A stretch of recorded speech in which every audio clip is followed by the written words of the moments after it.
Hey guys, what's up? It's Erica. Welcome back to my channel. If you guys are new here, make sure to subscribe. This video has been a long time in the making. If this is your first time ever watching any one of my videos, I work for a construction company, which I've made videos talking about my job, my major in college and everything like that. One of my friends who I made through work recently bought a condo, and she decided that she wanted to build a fireplace surround. Even though we work for construction companies, we don't necessarily have like tons of actual field experience.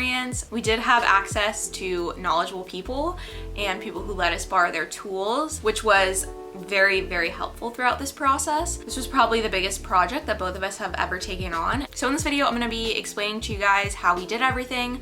I have video clips from all of our steps, but I didn't talk while I was filming, so I'll be like cutting in and out of this video. And here's a photo of the wall before the fireplace, and then this is how it looked when we were done. Not the TV, but like the fireplace and the fireplace insert was all done for under $1,000, which obviously $1,000 is a lot of money, but I think this will raise the value of her condo, and it was also just like a really fun project. So we can just get right into this video and the process of how we did this. The first step was to make a material list and a tool list. So first we can start with tools. The tools that we needed were electric sander, a Sawzall, a miter saw, a shop vac, hammers, a tape measure, stud finder, and also a nail gun. Then for the lumber section, this will definitely depend on the size of fireplace you want and everything.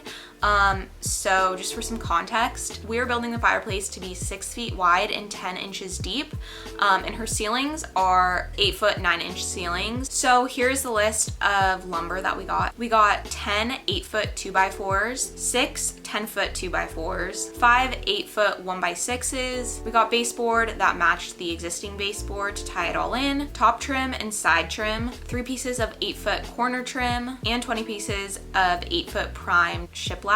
And then for the hardware, we used 3-inch screws and 1-inch nails. Then for painting, we needed paint, which we just painted it the color of her walls.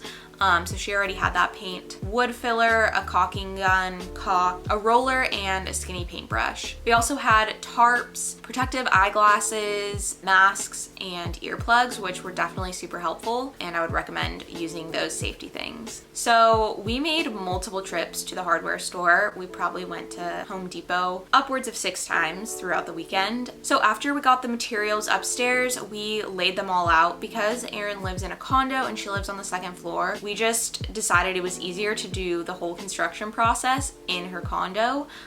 So you definitely want to cover your furniture. We kind of learned the hard way. Even though we had a shop vac attached to our miter saw, there was a lot of dust everywhere. So if you don't want to have to vacuum for days, I would definitely recommend just covering your furniture if you're going to do this inside. So our first step was that we cut 5 of our 8 foot 1x6s to be 6 feet long, and we attached these to the wall. This is important because when you are building your fireplace, you don't have to worry about attaching your frame to the studs, because you have these 5 pieces that are all screwed into studs, and then you can attach your frame to these 1x6s, which are attached to studs, so you don't have to line up your frame to fit on the studs, if that makes sense. You definitely want to make sure that you are screwing these into studs, because this is going to be what keeps your frame and the fireplace sturdy. So your stud finder will definitely come in handy. You don't have to space the 5 out completely evenly, just kind of like roughly space them out. Then we cut our 10 foot 2x4 to the exact height of the wall, and after we would cut these, we would go and measure and like lean it against the wall to make sure it was actually going to fit. We did a lot of checking. Obviously you want it to be as close to perfect as you can. When we built the frame of our fireplace, we built this all on the ground. We just found it was easier to do it this way than to be building it on the wall. So we knew we wanted the fireplace to be about 10 inches deep. If you're new to lumber, a 2x4 is actually 1.5 inches by 3.5 inches, which makes 0 sense. I can't explain why. If you're trying to create like an exact dimension like we were for 10 inches deep, we subtracted 2 of the 2x4s on either sides of the frame, and we came up with 7-inch pieces that we were going to use to space out our framing so that the fireplace would be 10 inches deep. So we put 7-inch 2x4s between our 8 foot 9 2x4s to create this rectangular frame. So you're going to need to build 2 of these to attach to either end of the fireplace, and we screwed these into our 1x6s that were attached to the wall. So this is exactly where you can see how when we were attaching this frame to the wall, we weren't worried about drilling into studs. We were able just to drill into the 1x6 and know that that was secure. So after we built the frame for the sides, we had to build the frame for the face of the fireplace. And so this frame was gonna basically sit inside of the frame that we have attached to the wall. So we needed 2 more 2x4s at 8 foot 9 inches. We built the entire front frame on the floor, but we would periodically make sure it was all fitting. So to create this front frame, we then cut 2x4s to about 65 inches long to sit inside of our frame. Then depending on how high you want your fireplace insert to sit, you will place those pieces to frame out the fireplace insert. We wanted the fireplace to sit about 12 inches above the floor, so we framed that out. We also didn't have the fireplace insert with us as we were building this, but we were able to get the spec sheet from online. We were able to frame out the sides and the top so it would just slide in. So then the last pieces that we added were some 2x4s that ran up from the horizontal piece framing the top of the fireplace insert to the header. Erin had a TV mount and she knew she was going to be putting her TV back on the fireplace. So we put these in so there would be something for the mount to screw into. So then we screwed our front frame into the existing frame that we had on the wall. And this is how all of our framing turned out. So then we started on the shiplap. We started from the top and then we worked down. We also cut out a small square where Erin knew she wanted to mount her TV. There was an outlet behind the fireplace frame so she could plug in her TV and everything, and all the wires would be hidden. Shiplap is super easy to install and put up. The grooves just fit in together super easily. We would use wood glue and a nail gun to secure it to the frame.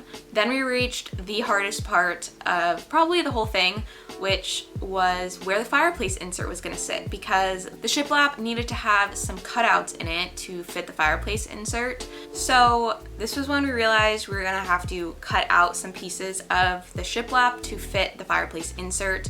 So we needed to rent a Sawzall, which you can get from Home Depot, or probably you can rent from like your local hardware store. This was definitely probably not the best way to do it. We really struggled with getting like a straight cut, but there was a lip around the fireplace insert that was going to cover our cuts that were not perfect. This was definitely the part that we could have really improved on. So then we filled all of our nail holes from nailing in our shiplap to the frame with wood filler, which we let dry overnight, and the next day we sanded. This was probably what created the most amount of dust and was like the messiest part of the process. We also cut baseboard to match the existing baseboard that she has throughout her condo, and we were able to use the miter saw to cut these at a 45-degree angle, which we felt super fancy about being able to do that. There was a little bit of a gap at the bottom of the shiplap between the shiplap and the floor, but that worked out perfectly because the baseboard was able to cover the gap. We then added these thin trim pieces to connect the side of the fireplace to the wall. So this again hides a lot of the imperfection, if there was any, where like the shiplap butt up to the wall. And we also installed these corner pieces. I realized after, if we really wanted to get fancy with it, I think we could have cut our shiplap to butt up to be a 45-degree angle like we did with the base, and then it could have been pretty seamless and we just could have caulked.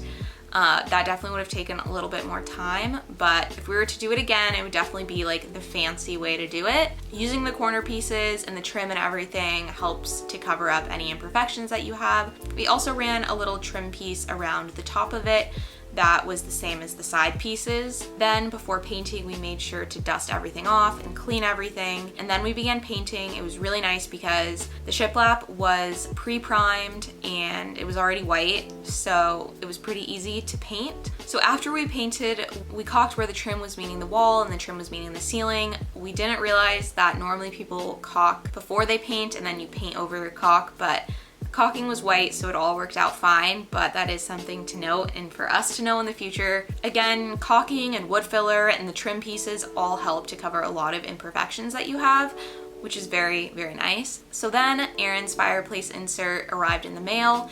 We were able to insert the fireplace insert and mount her TV, and voila, here's the finished product. I personally think it looks really good. Erin's the one who lives with it every day, and so far I think she's really happy with it. It was a super fun project. It took us about 3 days. We weren't working like the full day, but we did it over a long weekend. Erin has it styled really nicely. Her condo is beautifully decorated, and I feel like it really finishes the space off and just makes the space feel more homey. Let me know if you guys have questions about the process, or if I didn't explain anything well enough. I'd be happy to answer anything. Thank you guys so much for watching, and I will see you guys in my next video.